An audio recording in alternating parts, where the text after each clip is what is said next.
Bonjour, donc une nouvelle question, nouvelle analyse. La question, toujours pareil, poser une question aléatoire à ChatGPT. Si vous aviez la possibilité de rencontrer votre moi futur dans 20 ans, que lui demanderiez-vous? Déjà, ça serait intéressant. Euh, je ne sais pas si on pourrait lui poser infinité de questions. Mais déjà, visuellement, de voir comment on a évolué et de voir voilà, son propre devenir. Alors, on peut le modéliser pour le côté visuel via des intelligences artificielles ou des logiciels adaptés. Mais c'est plus le fait de comment de figer le fait que on est encore là. Le mois futur dans 20 ans, j'aurai 70 ans. Est-ce que j'aurai les mêmes capacités? Est-ce que j'aurai la même moralité? Est-ce que j'aurai les mêmes envies, passions? De voir si, voilà, si l'espérance qu'on a sur le devenir est conforme à ce qu'on en veut. C'est-à-dire, on souhaite toujours être en bonne santé, on souhaite toujours être alerte, vif, ne pas être blessé, par exemple. Je pourrais faire un AVC, avoir la moitié du visage paralysé.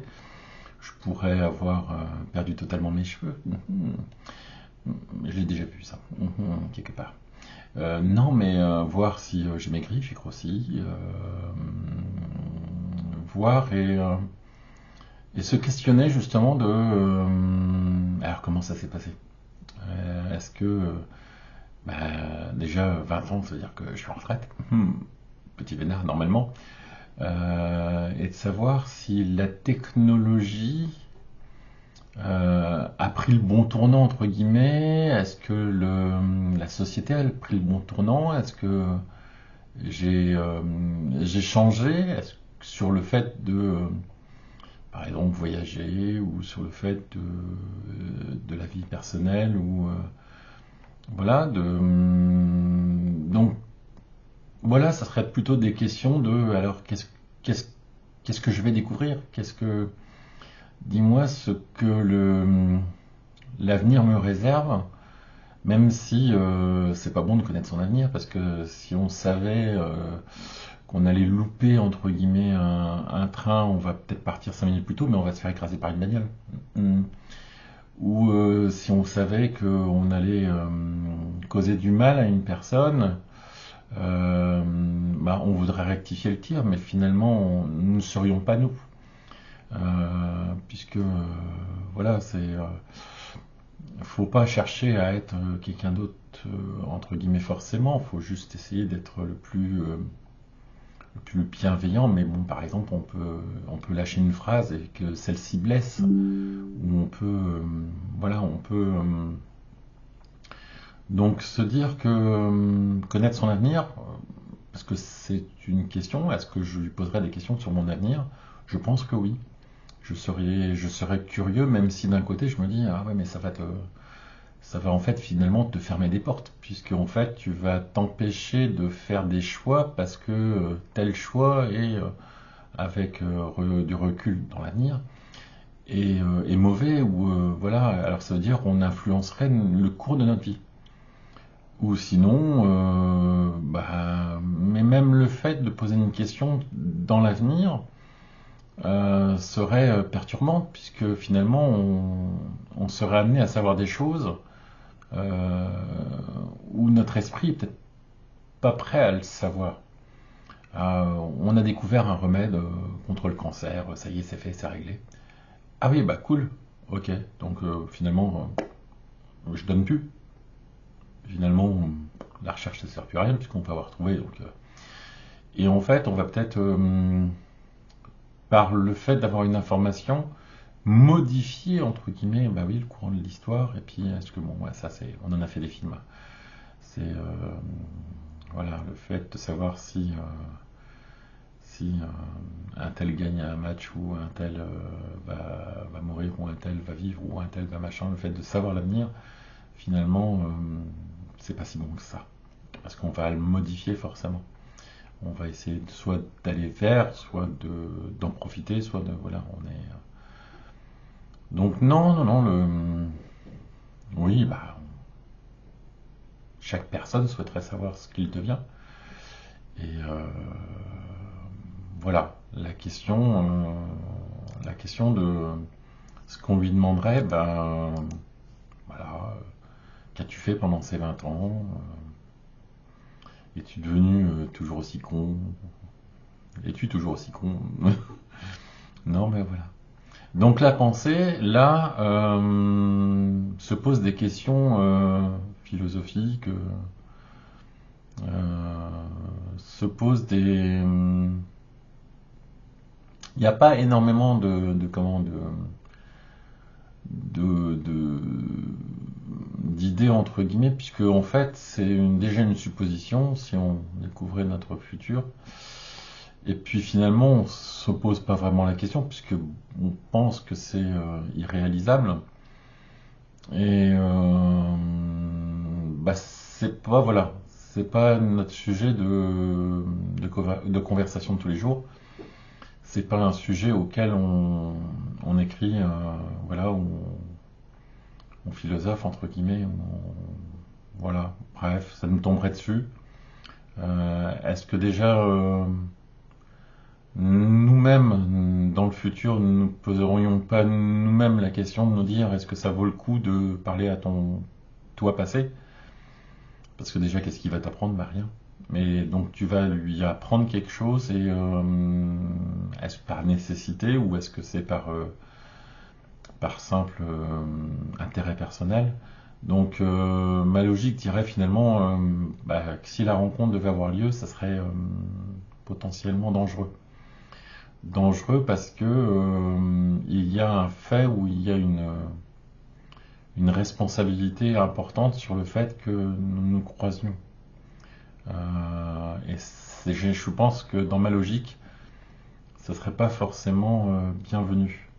Voilà, parce que je vous dis, ça serait soit par pur égoïsme, soit par nécessité, comment supérieure entre guillemets. Et voilà. Et, les premières questions, ça serait aussi peut-être qu'est-ce que tu fous là? Qu'est-ce qui se passe? Euh, voilà, des interrogations viennent et sujet à creuser. Sujet à creuser car oui, des conséquences finalement très importantes auraient lieu dans ce cas. Euh, voilà, ni plus ni moins. Je vais arrêter cette question parce que je vois pas où aller plus loin et je vais en prendre une autre. On y reviendra peut-être. Donc posez-moi une question aléatoire. Allez, c'est reparti. Qu'est-ce qu'il va me dire? Hop, alors mon copier-coller ne fonctionne pas. Ça y est, c'est fait, copier-coller.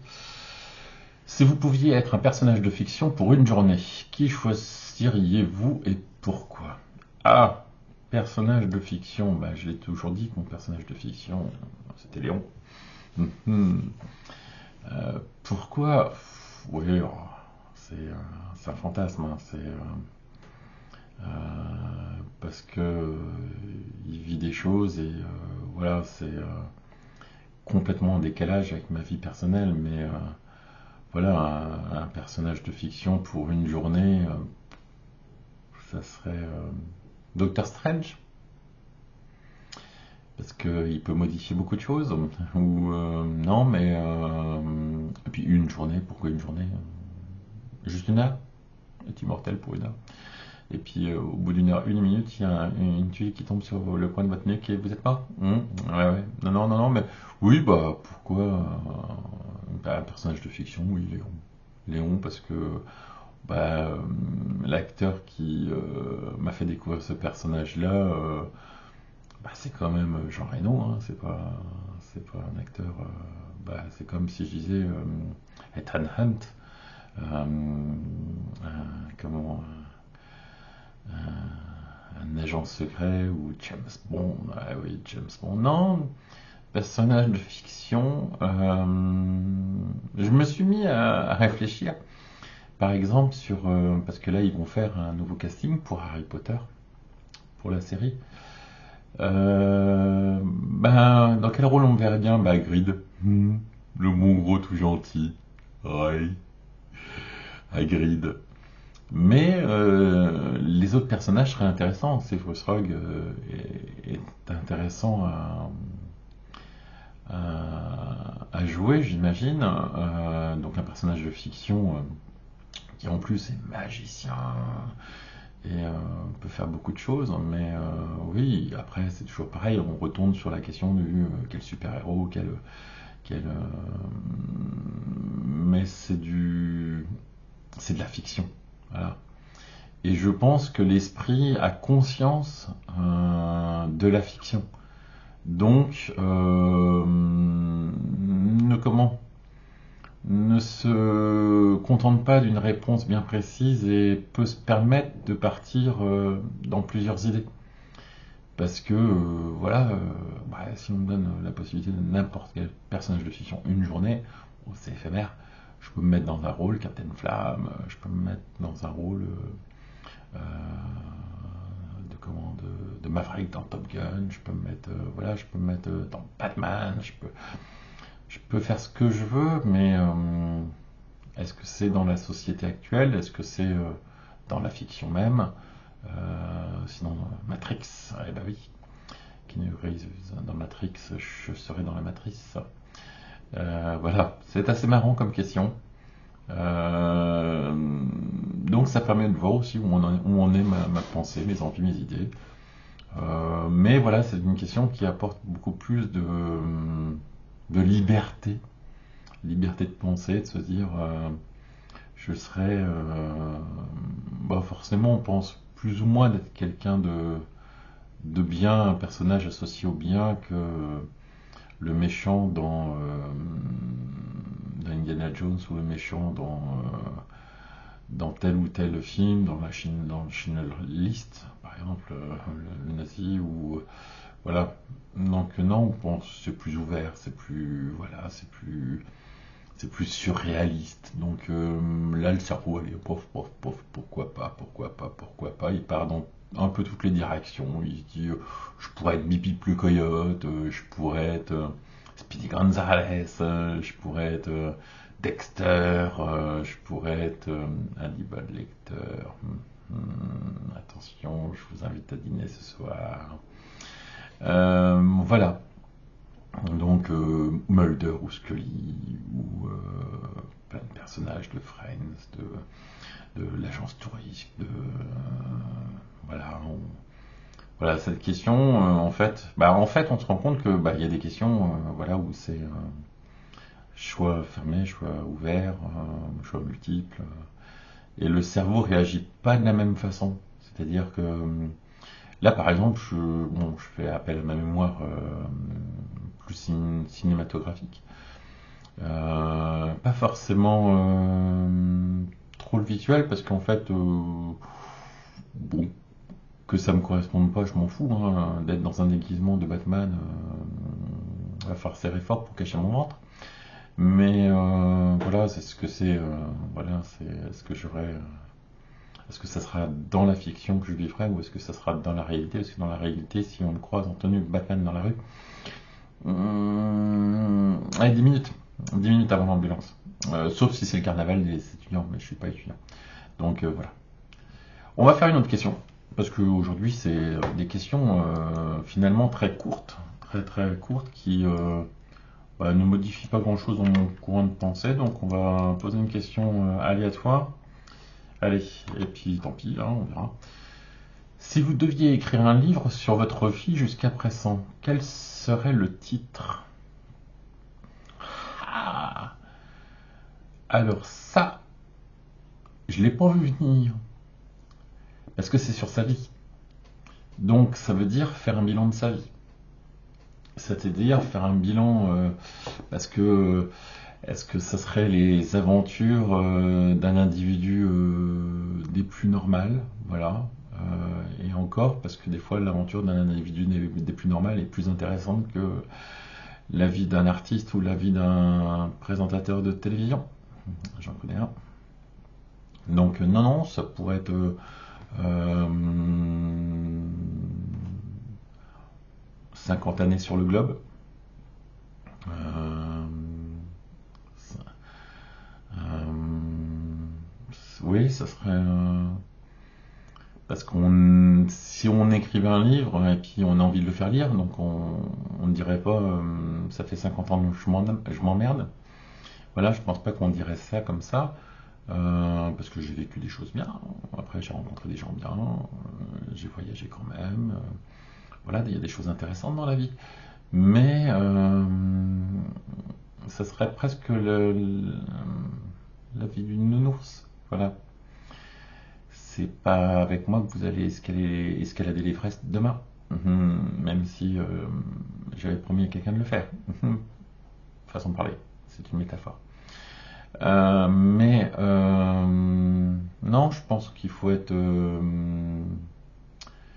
J'ai pas inventé le fil à couper le beurre. J'ai pas. Voilà, il n'y a pas d'extraordinaireté dans ma vie et on n'en ferait peut-être pas un roman où bah, ça serait la vie standard d'une personne standard dans un monde standard. Et je pense que les livres autobiographiques sont généralement pas justes. Parce que forcément, on choisit des moments de vie, on filtre, on censure. Voilà. Donc, ben, moi, si c'était un bouquin sur ma vie, il y aurait 50 chapitres. Des chapitres plus ou moins égaux, mais voilà, il y aurait 50 ans de. Alors, si je pouvais me souvenir de ce que j'ai vécu entre 0 et 1 an, jusqu'à 5 ans, ça serait extraordinaire, mais ça, malheureusement, on peut faire une croix dessus. Et puis la jeunesse, on ne se rappelle pas forcément toute sa jeunesse. Donc ça serait plutôt, voilà, c'est comment, comment j'ai évolué, peut-être le titre, comment j'ai évolué, pour éventuellement montrer qu'il y a eu il y a eu une progression, il y a eu, voilà, alors c'est pas comment je suis devenu assassin, je suis pas devenu assassin, donc ce sera pas un best-seller. Ça serait pas comment j'ai réussi à optimiser mes courses quand je vais en grande surface, non plus, c'est pas le guide de.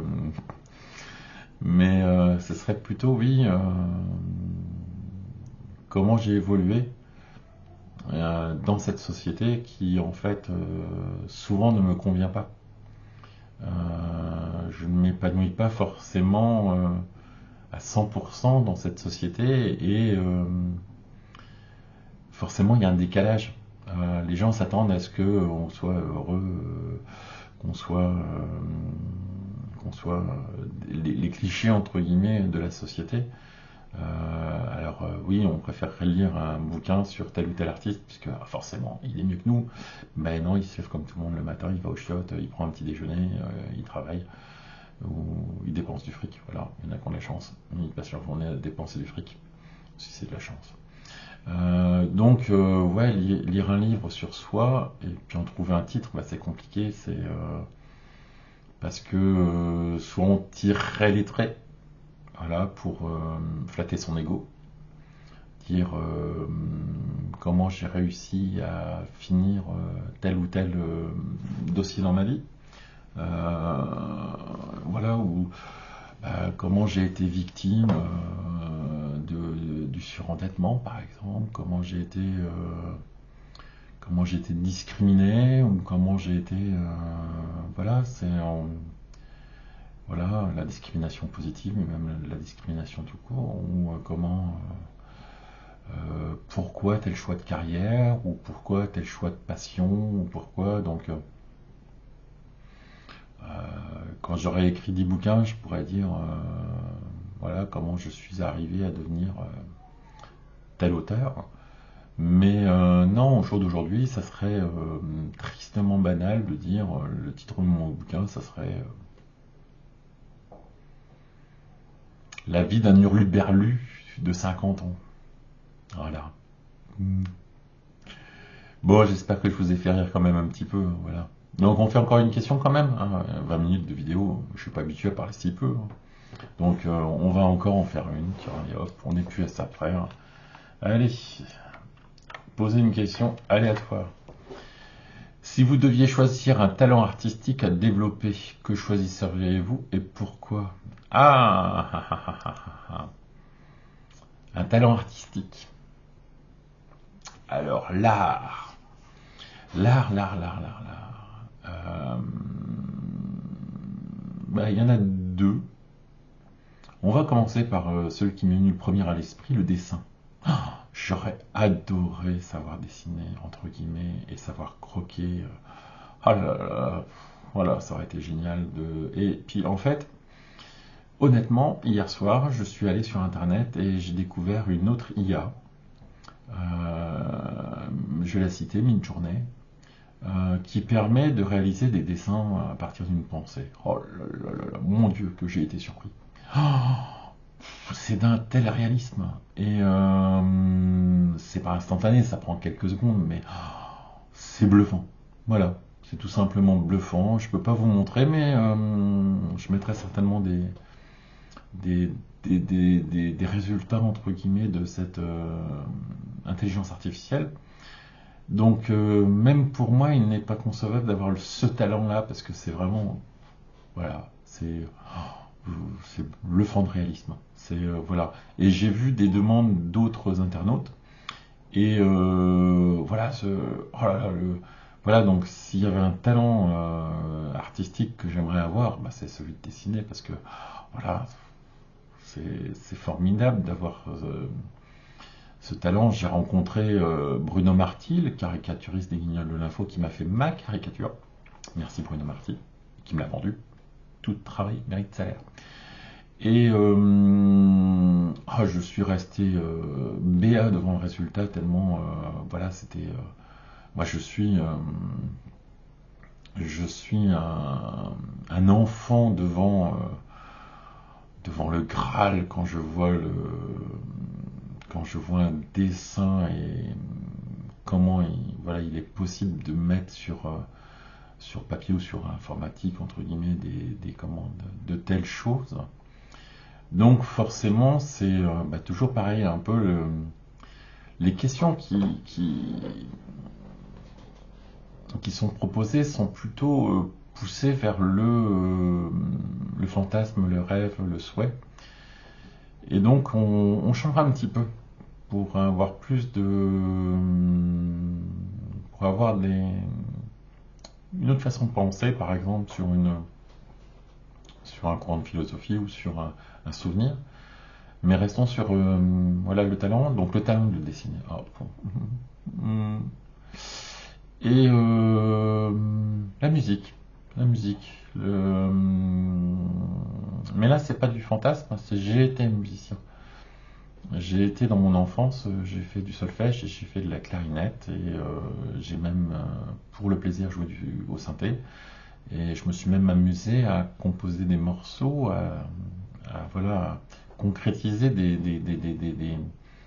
mélodies que j'avais, et j'ai la chance de pouvoir justement transcrire assez facilement ce que je pense.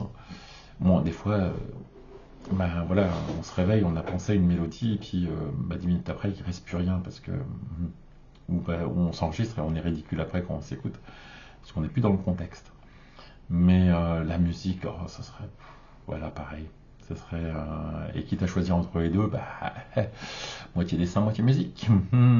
Ou je dessinerais des guitaristes, ou je ferais des chansons sur les dessinateurs. Non, mais voilà, ou par exemple, j'ai un souvenir, je me rappelle la couverture de l'album de Jean-Jacques Goldman, Tourne les violons, voilà. C'est Zep, je crois qu'il avait fait. Donc voilà, c'est mélanger deux talents et Ah oui, bah je pourrais m'y mettre, hein. Il est jamais trop tard. J'ai des bases, donc je pourrais me mettre à la guitare, mais voilà, j'ai découvert d'autres choses et pour le moment, je suis intéressé par d'autres choses. Mais voilà, je dirais, voilà, ça fait appel à, dans nos pensées, ça fait appel à et le comment le fantastique, le, le fantasme, voilà, on se projette en se disant ah ouais, si j'étais capable de, si, et forcément ça prête au sourire, ça prête à voilà au bon sentiment puisque finalement c'est pas vous allez devenir un assassin, c'est ah, si vous étiez artiste. Ah là là là là, ce qui fait rêver quasiment tous les gamins qui sont devant la télé, ou devant les consoles, ou devant leur téléphone portable, c'est oh là là, oui, je peux chanter comme lui, oui, dans ta salle de bain, oui. Mais dans ta salle de bain. Mais voilà, c'est pour ça que je dis toujours, euh, on ne connaît pas la limite à un loisir, entre guillemets. C'est-à-dire qu'on peut toujours aller plus loin, plus loin, plus loin, plus loin, plus loin. Bon, à un moment, il y a une limite, hein. Celui qui a sauté d'un avion, il ne pourra pas sauter de la Lune. Mais voilà, celui qui voyage, il y aura toujours un autre lieu à visiter. Celui qui dessine, il y aura toujours un autre dessin à faire. Celui qui joue de la musique, il y aura toujours une autre musique à inventer. Ça pousse toujours vers vouloir faire mieux. La photo, il n'y a jamais de photo parfaite. Elle ne peut pas être parfaite parce qu'il y aura toujours un événement plus intéressant, un personnage plus enrichissant, entre guillemets, plus passionnant à capturer. Il y aura comme l'écriture. L'écriture, on ne peut pas rester sur un livre. On ne peut pas se dire, ah, c'est bon, j'ai fait le livre parfait. Par exemple, le livre sur mes 50 ans, il ne sera pas parfait parce qu'il n'est pas fini. Bah, mes 50 ans déjà sont pas finis. Et puis, à chaque seconde, entre guillemets, ça évolue. Donc, c'est de chérir et de consacrer son temps à ce qu'on aime faire, ce qu'on voudrait faire et ce qu'on voudrait encore mieux faire, ce qu'on voudrait. Voilà, c'est tirer vers le haut. Voilà. C'est déjà on le voit, ma motivation sur voilà si oh oui, ouais, ce serait génial. Mais d'un côté on se dit mais pourquoi on le fait pas? Bah oui, il y a toujours ce conformisme ou des fois ce professionnalisme parce que par exemple dans les trains j'ai rencontré des personnalités. Voilà, il y a des personnalités que je me suis permise d'aller voir, bien évidemment après le travail, et bien évidemment en demandant avec respect si la personne acceptait que je la dérange quelques instants. Faut savoir respecter les gens. Et l'autre fois, par exemple, j'ai vu Christophe, un chanteur là, comment il s'appelle? Ah, je vais retrouver son nom, bah, que j'ai vu dans la gare hein, quand j'allais bosser. Il était en train de discuter avec un gendarme et mais je ne l'ai pas dérangé parce qu'il n'était pas là pour que je le dérange. Donc je l'ai vu et ça a égayé ma journée parce que c'est un très bon chanteur et c'est une catastrophe où je retrouve le nom avant la fin de la vidéo. Mais il reprend en duo Africa avec pas Eddie Mitchell mais avec Dick Rivers. Voilà, vous avez trouvé. Bah pas moi. Bon, bref, je vais retrouver. Mais voilà, quand vous voyez des gens, il faut savoir les respecter, mais ne passez pas à côté d'une rencontre, ne passez pas à côté d'un échange, euh, même, même éphémère. C'est voilà, si on remettait entre guillemets finalement ces moments, si on les classait, si on les, je sais pas comment dire la chose, bah, c'est les meilleurs moments d'une vie. Souvent, c'est après bon, il y a forcément la naissance d'un enfant, un mariage, un événement particulier, une réunion de famille, une promotion pour ceux qui sont carriéristes ou qui sont professionnels ou qui sont, je sais pas, mais Quand vous rencontrez une personnalité que vous... Moi, quand j'ai rencontré Goldman, j'ai fait après, c'est bon, je peux mourir. J'ai rencontré Goldman. Mais ça n'empêche pas que j'aimerais encore le rencontrer. Mais voilà, il y a eu j'ai atteint, par un nirvana, faut pas déconner, euh, j'ai atteint une certaine satisfaction. Voilà, satisfaire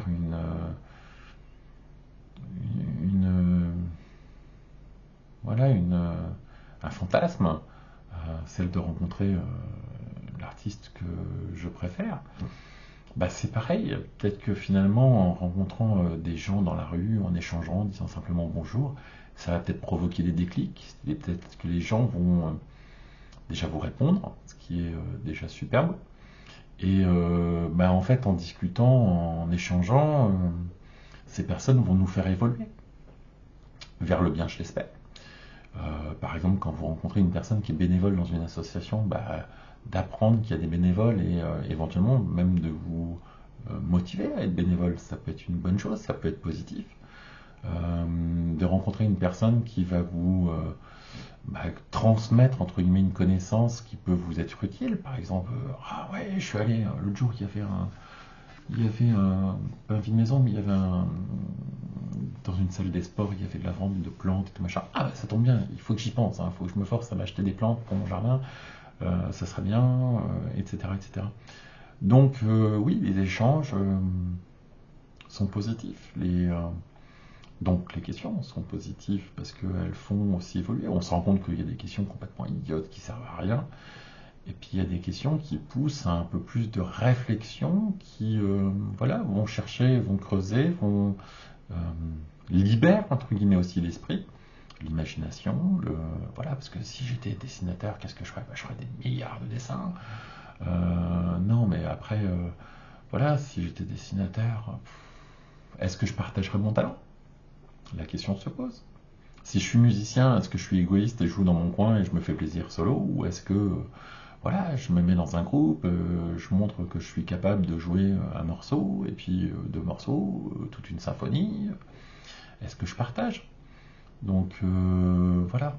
La question, là, celle-là, était intéressante. Que si vous deviez choisir un talent artistique à développer, que choisisseriez-vous et pourquoi? Bah oui, parce que voilà. Et en plus, je ne vais pas dire que c'est pas inaccessible, justement. Le dessin, ça s'apprend. Alors il y a de la chance, il y a des gens qui ont le talent, comme dans la musique, il y en a qui ont l'oreille musicale et puis le talent, mais ça se travaille, ça se cultive, ça, voilà.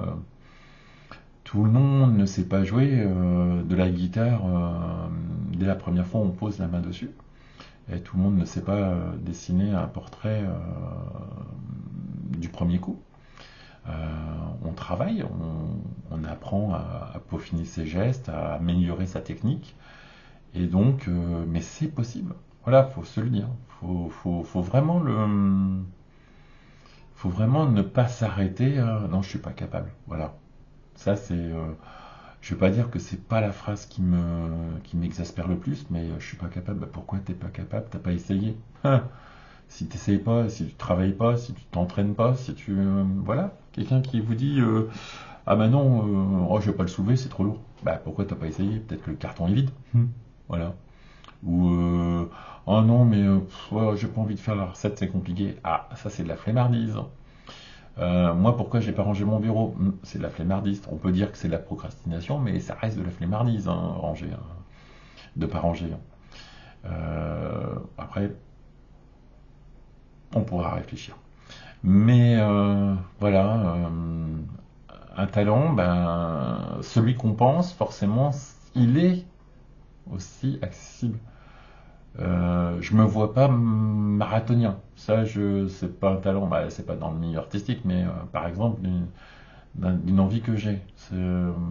Voilà, bah, par exemple, descendre en apnée, ça pourrait être intéressant, mais il va falloir que je fasse des exercices respiratoires.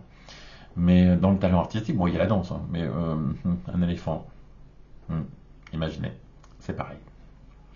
Euh, il y a d'autres talents, j'en oublie, je m'excuse pour tous les talents que j'oublie, les talents artistiques et autres. Mais voilà, c'est une question qui est positive.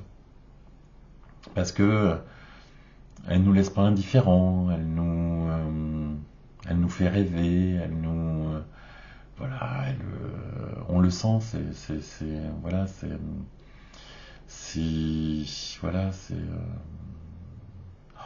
si j'avais la possibilité, voilà, si vous demandiez, entre guillemets, une personne aveugle si elle voulait voir, est-ce que, il y a 99% de chances qu'elle dise oui. Après, il y a des gens qui resteront dans leur cocon, entre guillemets, dans leur monde.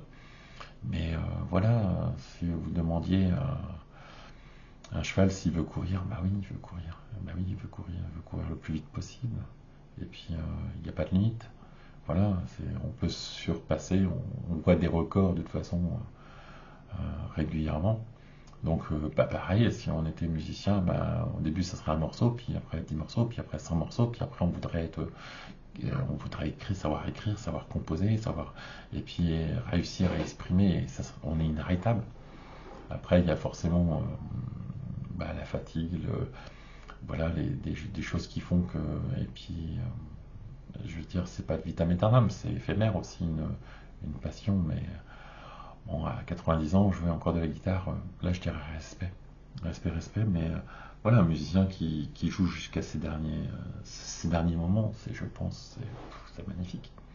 Voilà, pouvoir se consacrer à un plaisir, voilà, voilà, bonne question, très très bonne question. Allez, comme on dit, une petite dernière pour la route. Allez, une petite dernière, juste comme ça, hein, faut pas qu'elle soit compliquée. Et puis après, si vous pouviez changer de vie avec quelqu'un une journée, qui choisiriez-vous et pourquoi?